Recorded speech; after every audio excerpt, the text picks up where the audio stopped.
Hello বন্ধুরা, welcome আমার নতুন আরেকটি ভিডিওতে। তো সবাইকে জানাই শুভ জন্মাষ্টমী। তো আজকে জন্মাষ্টমী, তো সবাই যার যার মতো করে জন্মাষ্টমী পালন করেছে। তো আমিও আমার মতো করে জন্মাষ্টমী পালন করেছি। তো এখানে আমার গোপাল সোনাকে স্নান করানো হচ্ছে, আমি করিয়ে দিয়েছি। তো আমার বর স্নান করাচ্ছে।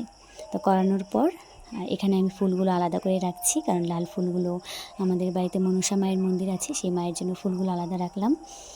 আর এখানে ও স্নান করাচ্ছে, স্নান করানোর পরে ওকে সাজুগুজু করে রেডি করে দেবো। তো এখানে আমার সাজুগুজু করিয়ে নতুন ড্রেস পরে রেডি করে দিয়েছি আর ফুল দিয়ে সাজিয়ে নিলাম।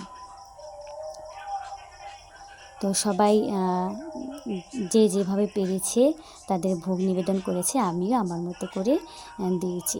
ফল সন্দেশ দিয়ে আমি ভোগ দিয়েছি, যেহেতু আমার শাশুড়ি মা মানে পাড়ার সবাই মিলে পুজো করছে, জন্মাষ্টমী পালন করছে, আমার বাপের বাড়িতেও জন্মাষ্টমী পালন করছে, তাই আমি আমার মতো করে ঘরে দিয়েছি, যেহেতু আমি সবসময় পুজো দিই।